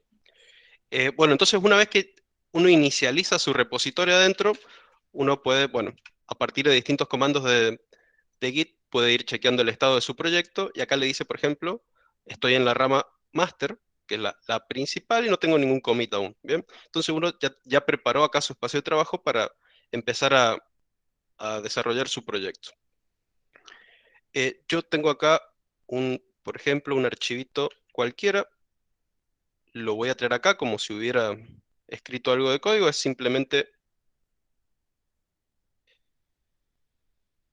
Son dos funciones. Voy a hacer esto primero para mostrarles. Escribe una sola función que es la secuencia de Fibonacci, una de las que mostró el Juan en las clases anteriores. Entonces, si yo, por ejemplo, ahora vengo y quiero chequear el estado, me dice que hay archivos sin seguimiento, me lo agrega en color rojito, es el archivo funciones. Entonces acá entra el primero de los comandos, que es el git add, que uno realiza para llevar el archivo de funciones al stage, lo agrega, ¿bien? Entonces, ahora chequeamos el estado del proyecto y me dice que hay cambios para committer. Me dice que está en verde, es decir, que está en la etapa del stage, ¿bien? Y acá me tira alguna recomendación de, por ejemplo, cómo lo puedo sacar del stage y volver un paso atrás. ¿Cómo hago ahora para hacer el commit? Directamente, una vez que ya tenemos el archivo en el stage. Martín, Sí. Martín, no habías dicho, digo, porque ahí te tira eso para volver a sacar el stage, y según lo que anoté yo, que vos tenías en otra diapositiva, había que usar restore. Sí, hay varios. Creo que este restore en realidad, vos sabés que hay veces que me tira la opción del restore, a veces no. Este RM nunca lo utilicé en particular. Supongo que también depende de la versión de Git que estén utilizando. Voy a decir un comentario sobre Git para que tengan en cuenta. Una cosa es usar Git y otra cosa es entender Git. Son cosas diferentes. Usen Git y esto es como una introducción a entender Git. O sea, nada más. No se gasten tanto en el concepto teórico una vez que lo usen. Al final del día uno hace commit, checkout, push, pull, ya está. Yo el Git RMS lo uso como el RM de Linux, digamos, para borrar archivos directamente. O sea, si borro un archivo local y quiero que se borre también en GitHub, le pongo git remove y después lo comiteo, digamos. Sí, bueno, por ejemplo, el add es medio contraintuitivo, porque vos podrías hacer lo mismo diciendo, bueno, borro con Linux, ¿y cuál es el siguiente comando para decir que borré? En Git, o sea, che, lo borré del sistema de archivo. Pero que vos lo borres del sistema de archivo no significa que Linux se dé cuenta que lo dejaste de usar. Perdón, que Git no se dé cuenta que lo dejaste de usar. Entonces vos tenés que hacer un git add después de borrarlo con Linux. Porque vos cuando haces un add, no agregás un archivo, agregás un cambio. Claro. Ahí es donde lo concepto y lo que uno hace empieza a separarse. Sí. Sí. También esto que mencionaba ahí, no sé si era Benja quién, lo del RM, yo nunca me lo sé de memoria. Igual que el reset y el restore, siempre los confundo y siempre tengo que ir a googlear a ver bien la documentación para no echar moco cuál es el que hace qué cosa. Probablemente les pase. Bueno, acá, por ejemplo, cuando pasamos al al commit realmente, le agrega con este marcador M cuál es el mensaje que se le asigna a este commit, ¿bien? Y acá, bueno, me tira un mensajito que me dice que se agregó el commit con 8 inserciones y se cambió un archivo. Bien. Si hacemos status nuevamente, me dice que no hay nada para comitear, estoy en un espacio de trabajo que está limpio de cambios. Bien. Ahora, ¿qué pasa si agregamos un nuevo cambio? Bien. Es otra función que calcula simplemente números primos, no viene el caso que lo que hace particularmente. Si yo le pregunto cuál es el estado, me dice que está el archivo funciones con cambios. ¿Bien? Bueno, acá nuevamente me tira algunas recomendaciones. Vamos al add nuevamente. Uno cuando hace varios cambios también, me vieron, no sé si me vieron, que yo puse un punto en vez de agregarle el nombre del archivo. El punto es un alias para agregar todos los cambios que se encuentran. Porque si uno hizo cambio en varios archivos, le va a salir una lista de archivos modificados y con el punto los agrega todos en simultáneo. ¿Bien? Entonces esto, el punto es un alias simplemente para agregar todos. Si quiere agregar algunos en particular, uno tiene que poner el nombre del archivo. Estado lo tenemos en el, Trinchi, una ahora en el pregunta. stage. Ven acá me tira la otra recomendación del restore para volver. Me tira otro mensaje distinto. Trinchi, ¿me escuchás? Sí, te escucho, perdón. No. El punto, yo uso -a. ¿Hay alguna diferencia? Sí. El punto en realidad no es un alias para decir todos, si es un alias para decir este directorio. El tema es que semánticamente... Automáticamente reconoce la diferencia. Exacto. Al decir, es un directorio, Git no entiende de directorios, no entiende nada de directorios. Cuando haces una jerarquía, lo único que entiende es que el nombre de tu archivo es más largo, nada más. Entonces cuando pones -a punto, dice, mira, está usando el directorio actual, agrega todo. Yo normalmente pongo git add -a, como pusiste vos, Andrés, punto. Yo uso el punto al final. Ese es mi costumbre. Qué sé yo. Me aprendí así. Capaz que antes era distinto, no sé. No, yo vengo seguramente después de ti. Con -a me funciona. Bien. Listo. Gracias. Y bueno, uno si quiere, por ejemplo, en vez de agregarlo al commit, hagamos esto que nos pregunta acá. Que nos recomienda, por ejemplo, que no queremos en realidad agregar eso al stage, lo queremos seguir trabajando. Lo restauramos, ¿bien? ¿Y qué nos dice ahora? Que el archivo funciones vuelve a estar en el estado anterior, en donde no se había agregado al stage la modificación, ¿bien? ¿Será que el restore y el remove están porque en uno modificaste y en el otro agregaste el archivo? Puede ser. La verdad Capaz que el remove es porque lo habías agregado por primera vez y en este estás modificando un archivo, entonces capaz que volver a la versión vieja. Puede ser. A ver si simplemente hacemos esto. Debería... Bien. Git-add copia.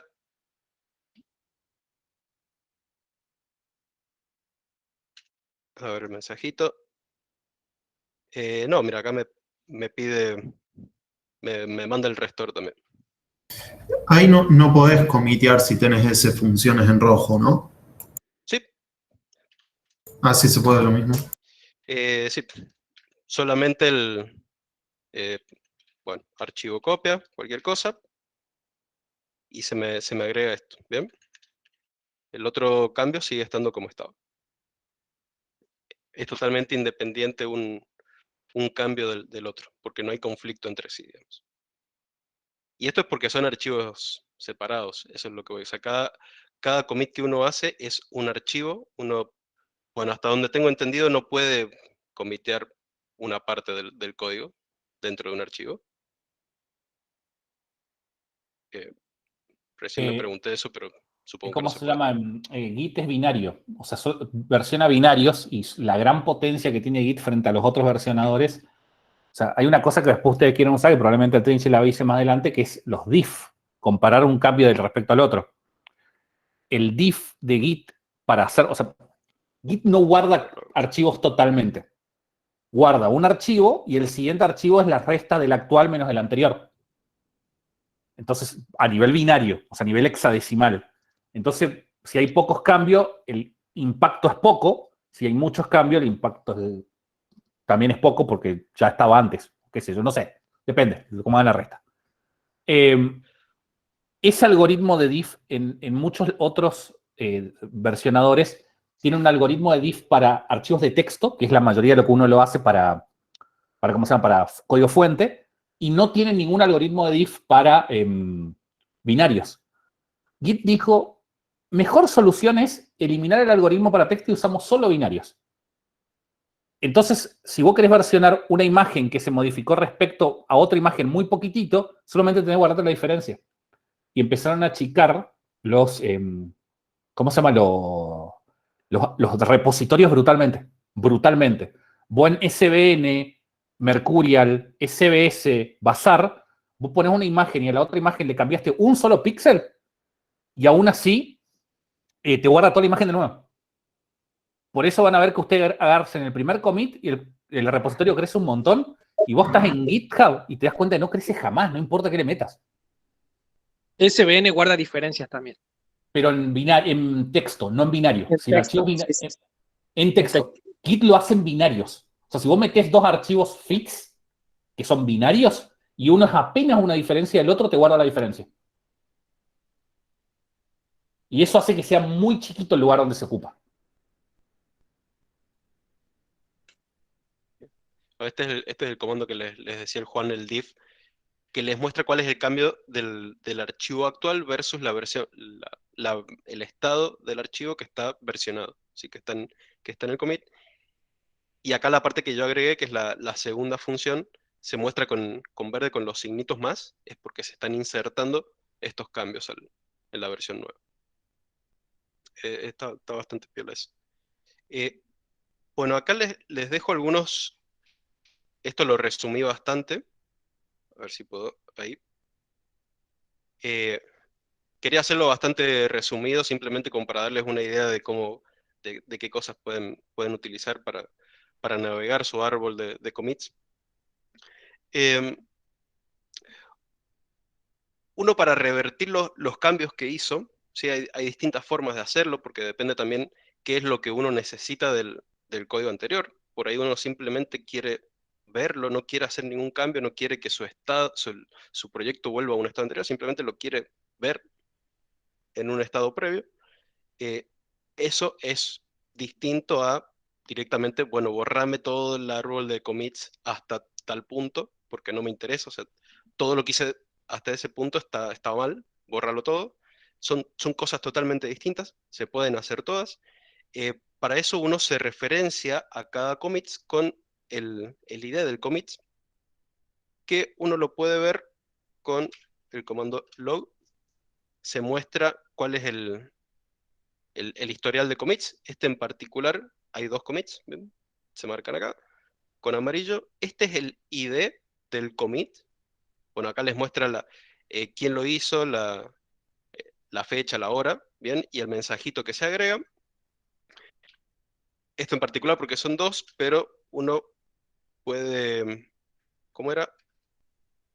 Hacer algo más resumido. Online, creo que era. Ahí. Fíjense, con este flag OneLine resume todo el historial de commits en simplemente una línea por commit y les muestra el ID resumido, ¿bien? Este ID que les muestra acá cortito es suficiente para referenciar un commit. Entonces con ese ID uno puede decirle, bueno, quiero volver a tal punto. En particular, por ejemplo, tenemos el comando git checkout id, que lo que hace esto es eso que les comenté al principio, si no cambia nada, simplemente desacopla el head, que es lo que se llama, que es como el puntero que les dice en el historial de commits, dónde estoy parado, ese es el head. En general, cuando está metiendo commits, uno está al final, ¿bien? En el punto más actual. Y yo quiero llevar ese head a algún commit en particular.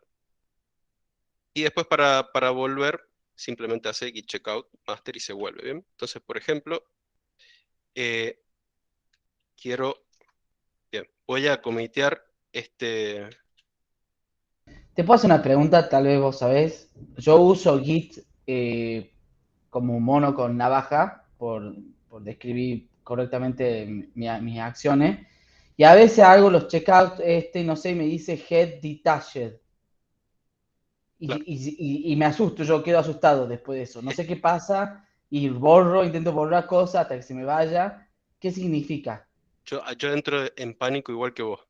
En general, o sea, quiere decir eso que tu head está en un commit diferente al último, ¿bien? Como que vos estás revisando el código, sos como un espectador. Para llevarlo a ver, eso que te pasa a vos es... Lo que pasa es que, digamos, vos imagínate tener un árbol, literalmente de historia.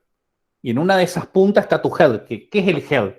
Es el último cambio en alguna de las ramas, el cambio temporalmente más nuevo. Eso significa el head. Si vos te movés a otro lugar en tu historial, básicamente es como que la rama más nueva quedó colgando de la nada. Es como que agarraste tu árbol y tu rama más grande. Imagínate un árbol, lo cortás. Entonces, quiere decir, la cabeza no está pegada al resto del árbol. Ojo, lo más nuevo lo vas a perder. Eso te está diciendo. Claro, Como en entonces este ahí caso, sería como dice el Trinchi, algo solo para ver, ahí no toco nada. No sería, Depende. si llegué a ese lugar no modifico nada. Ah, ok. claro, O capaz sea, querés, por sí. ejemplo, lo que te recomienda acá, si querés que abrir una nueva rama, puedes volver para atrás, por ejemplo, y todos los commits posteriores decís, no, bueno, en realidad estos cambios son muy fuertes, no quiero meterlos en la rama principal, prefiero trabajar en una rama aparte. Puedes agarrar y abrir una nueva rama a partir de ahí, y se te abre la nueva rama y se salen esos commits del master, por Ok. ejemplo. ¿Y cuál es la diferencia Eso. entre el master y el origin master? También eso me aparece yo no sé bien cómo distinguirlo. O sea, a veces me aparece head master y ahí coma origin master. No, el master es tu rama en la que estás, la rama master, la rama principal en tu repo local. El origin Es el repo. es El el repo repo remoto. remoto. El repo remoto por defecto se llama origin, por convención. Así como, o sea, digamos, les voy avisando de que por convención en Git la rama principal se llama master. Pero por motivos de Black Lives Matter, es en serio, no es joda, están diciendo que use main en vez de master porque Black Lives Matter, por eso. Las nuevas versiones de Git ahora vienen ya con el main como default, ya no es más master. No, viene con master, pero GitHub lo configura main. GitHub es el que cambió la política. ¿Qué Porque, tiene que o sea, ver con Black Lives Matter? Porque master para los yanquis es un problema en la cuestión de la esclavitud.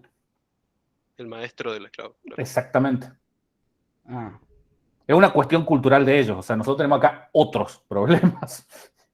Claro. O sea, el ejemplo que yo les doy a todo el mundo, por ejemplo, hay una librería que se llama, hay un proyecto que lo deben conocer que se llama GIMP. Lo conocen, supongo, GIMP. GIMP es un insulto que lo usan los chicos en las escuelas primarias para insultarse entre ellos. Y hay un proyecto que trata de cambiarle el nombre porque alguno se habrá ofendido. Pero nosotros no usamos GIMP como insulto. Sin embargo, usamos una base de datos que se llama MongoDB. Y Mongo es un insulto muy común y despectivo respecto a gente que tiene síndrome de Down, que se usa en Argentina un montón. Pero ellos jamás lo van a percibir porque es un problema cultural nuestro, no de ellos. Entonces, bueno, ellos son los dueños de GitHub, no nosotros. Pasa eso. Por ejemplo, en este caso que hicimos el checkout a este commit, fíjense, bueno, puede pasar eso que puedan abrir una rama nueva si les parece, si lo necesitan. Fíjense si en este caso hacemos el status, me aparece este mensaje, este warning viene en rojo para que para que no lo pasen por alto, el head lo tienen desacoplado y están parados en este commit. Bien. Entonces ahora, ¿qué pasa si yo voy a mi repositorio? ¿Se acuerdan que yo había agregado la copia de este archivo? Bien. Ahora no está. Y si yo vuelvo a ver este archivo, fíjense, desapareció la función de los primos. Yo estoy viendo en este momento cuál es el repositorio en el estado de este commit. Bien. A ver si esto funciona. Si yo ahora quiero volver al estado principal, hago git checkout master, eso me lleva el head al último commit. Bien. Veo, bueno, estoy en la rama master, no me aparece el mensajito de que tengo el head desacoplado. Entonces ahora, si yo vuelvo a revisar mi código, veo que está la función de los prime y debería estar, bien, está el archivo copia. Apareció. ¿Sí? Cuando uno se desacopla de esa forma, le van a desaparecer los archivos, pero están guardados en algún lado. Si se fijan acá, yo hago control H para mostrar los archivos ocultos. Acá este es el que inicializó el repositorio. Acá están guardados todos estos cambios, todos los diff binarios que menciona el Juan. No es magia tampoco. Están estos otros comandos. No los voy a ir viendo cada uno en particular, simplemente para que vean qué es lo que se puede hacer. Este revert ID lo que hace es, bueno, con este ID, que es el que les mencionamos, el código cortito, uno puede volver a ver, uno lo que hace es insertar un commit al final, un nuevo commit, que lo que hace es regresar todo el estado del código a un estado previo. ¿Bien? No se borra absolutamente nada en el historial de commit, o sea, si yo hago ahora un revert ID, lo que va a hacer es un nuevo commit en el cual se me borra la función de los primos y se me borra la copia del O sea, archivo. como que lo manda al commit para adelante, como Claro. así push. Bien. Ah, ok. Exacto. Está buena esa. Esta es una forma segura porque volvés el estado anterior, pero aún así existe en el historial de tu repositorio, está el archivo copia, está la función de los primos y en algún momento necesitas volver. O sea, esa es una forma segura de revertir cambios. Este reset ID en particular te borra todo el historial. Si yo hubiera puesto eso, me borra toda la existencia de la copia y de la función y ya no hay forma de volver atrás. ¿Bien? Esta es la forma dura de volver para atrás. Y bueno, en particular tiene estas dos opciones, en el cual con el flag soft se borra el historial de commit, pero los cambios vuelven al stage. Es decir, que se borra del historial de commits, pero los cambios, es decir, mi archivo, a ver, lo hagamos, este en particular. A ver si tengo acá el ID. Bien. Este ID en particular, vamos a hacer el reset soft. Pusiste rest. Bien. ¿Qué pasa ahora? Si yo veo ahora el estado en proyecto, está el archivo copia, ¿bien? En el módulo de funciones está la función prime. Entonces no se revirtió el cambio y eso lo vemos con el status en particular. Me dice que están en la etapa de stage listos ya para comitear. O sea, yo revertí en realidad 2 commits y junté todos los cambios ahora en esto solo. O sea, acá está cuando agregué la función primos y acá está cuando agregué el módulo de copia. Y ahora yo acá, por ejemplo, puedo volver a comitear si quisiera con un solo commit todos esos cambios. Entonces, bueno, es otra forma de revertir los cambios. Este hard directamente te borra todo. O sea, no ves los cambios. Bien. A fines prácticos lo hagamos. Bueno, voy a tener que hacer el congeado. Sí. Derecho.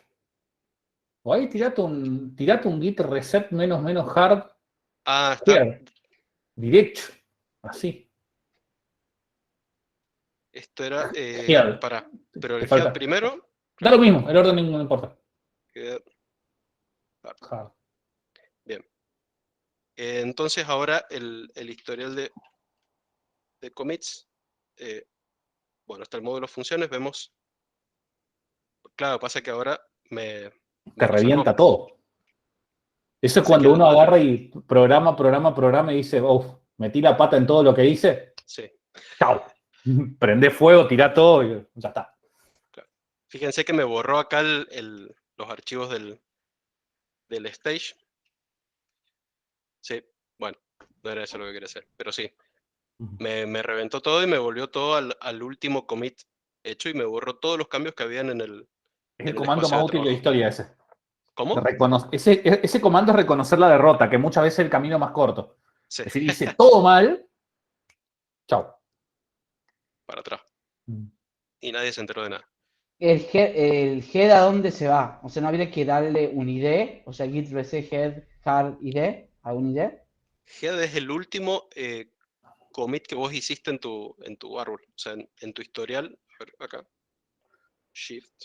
Hay un diccionario. Volve son el último, claro. Hay un diccionario de alias A la punta. que vos podés asignarle a cada commit, le podés poner un nombre si tenés. Eso se llama hacer un tag. Normalmente lo que uno hace es, por ejemplo, decir, hasta este commit es la versión 0.1. A esta commit la versión 0.2. Pero hay algunos tags que se mueven a medida que te vas moviendo solo. Uno de ellos es head. Está buenísimo sobre los tags. Y de hecho, también, por ejemplo, cuando haces un branch, nada más lo que vos haces es meter tags. O sea, es muy loco Git, porque no hay otra cosa más que un árbol y etiquetas sobre esos árboles y nada más. Cuando uno ve la implementación interna y te hace el clic en la cabeza de cómo funciona el grafo, hay gente que dedica su carrera a hacer arqueología sobre Git. O sea, para que se hagan una idea. Sí. O sea, pues vos podés, por ejemplo, agarrar y vos podés, por ejemplo, decir, estas cuestiones de raza, género y zaraza, podés armarte el paper más delirante que se te ocurra navegando árboles y hay para hacer dulce. Te meten, digamos, qué sé yo, por ejemplo, querés ver, tiro una que es factible y altamente probable que ya lo hayan hecho, porque es demasiado buena idea para que alguien no lo haya hecho. Querés ver cómo se va incorporando la cantidad de algún grupo subrepresentado en un proyecto grande tipo Git o tipo Linux.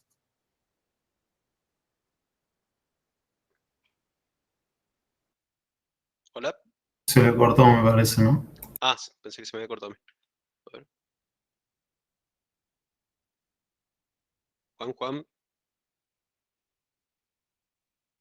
Ok. Bueno. Capaz se le cayó la red. Martín, te hago una pregunta mientras Sí. tanto.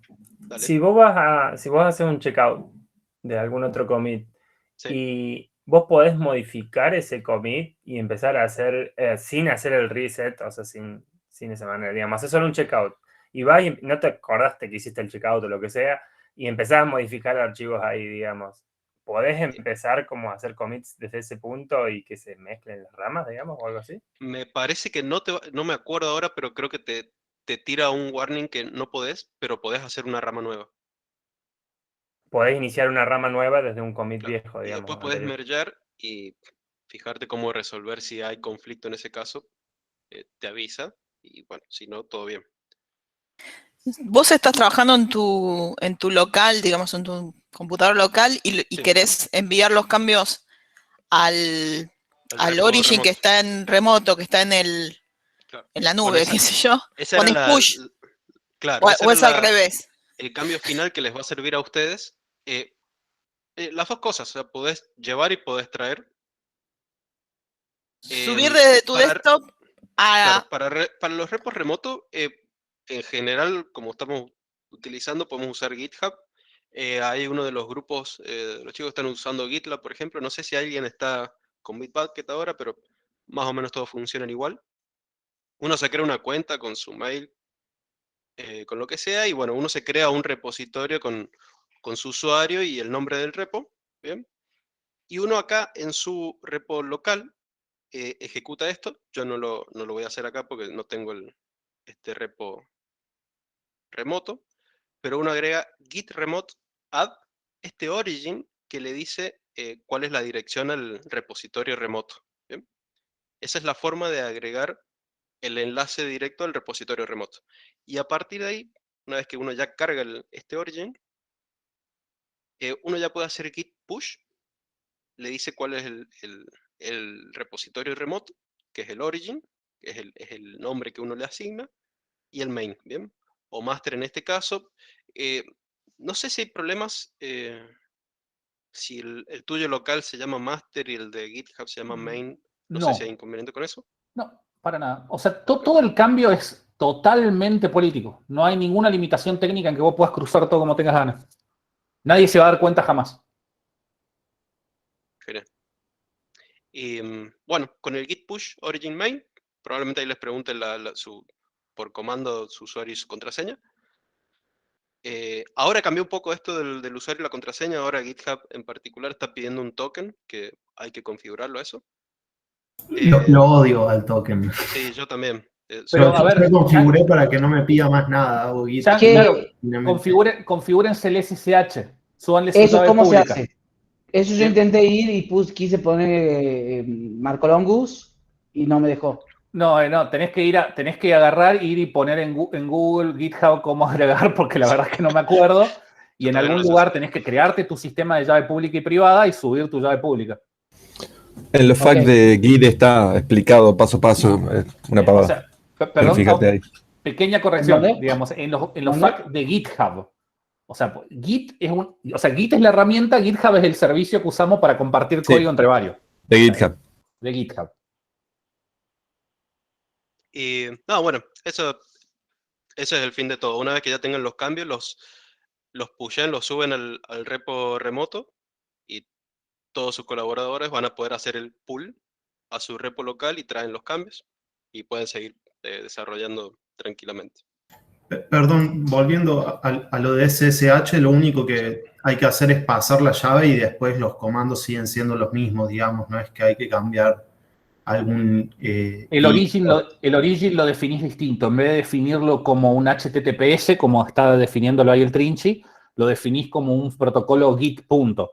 Pero de nuevo, eso depende del servicio que ustedes elijan. O sea, digamos, a ver, no sería ético que nosotros demos un tutorial de GitHub o de Bitbucket o de GitLab. Tienen que elegirlo ustedes y amacarse ustedes en eso. Porque es una empresa. O sea, elijan lo que quieran.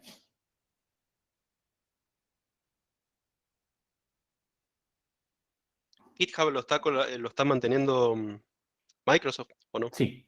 Bueno, hay una cosa, digamos, para que se den cuenta que qué tan ridículos son algunos cambios. Mucha gente, cuando GitHub lo compra Microsoft, muy cerca también de lo que pasó, que hubo un gran quilombo con el tema del cambiar a main, porque no es trivial el costo de esfuerzo que es cambiar de master a main, no es trivial. Para que se hagan una idea, hay gente que se puso a calcular cuánta energía se ahorraría si la página web de Google no fuera blanca, sino fuera negra. Y es, todo el consumo energético de Etiopía, una cosa así. Todo eso cuando uno piensa que es chiquito, no es chiquito, es gigante. Cuando quisieron cambiar a main, imagínense que a cada uno de ustedes, imagínense que todos estemos en un solo proyecto y cada uno de ustedes tienen que ponerse a cambiar. Y seguimos siendo poco. Piénsenlo si fuera un proyecto tipo Linux, que son miles y miles de personas.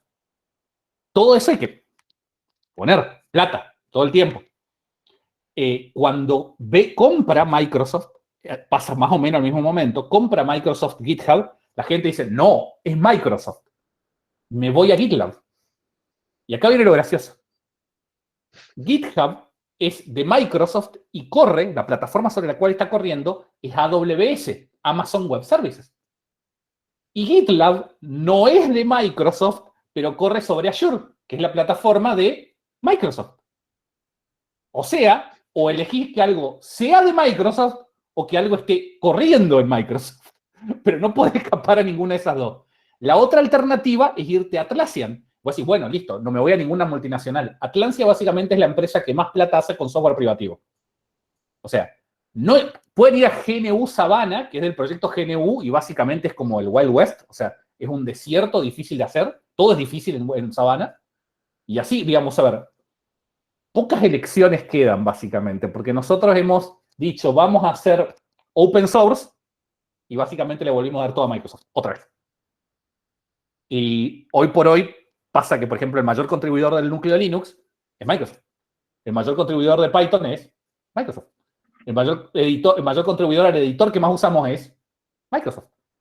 ¿Qué podemos aprender? De que Microsoft hace las cosas re bien. Y nosotros ni siquiera nos damos cuenta. Eso es lo que se puede aprender de moraleja. Es lo que hay.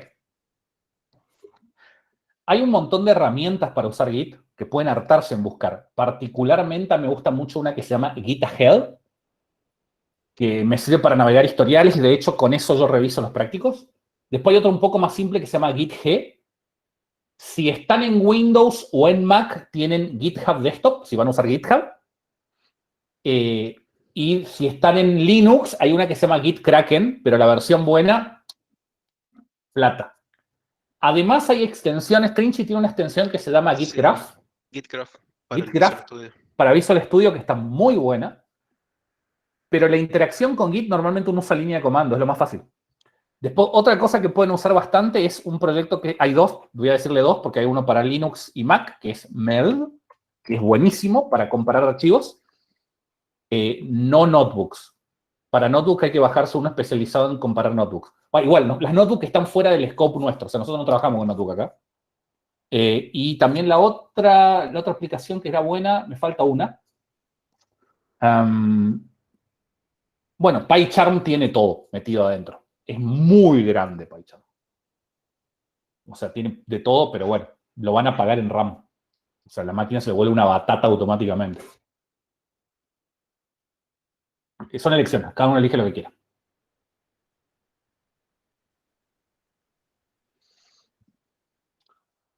Hay cosas más avanzadas, por ejemplo, hay gente que hace papers sobre cosas de Git. Hay gente que hace ahí, como les dije, arqueología. Hay herramientas de análisis de datos sobre el grafo que son una bestia, pero anda a manejarlo, son muy difíciles de manejar.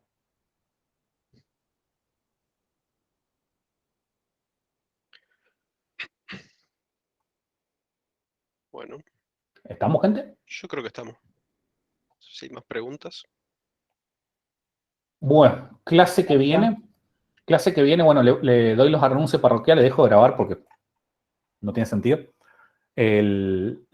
Bueno, a ver,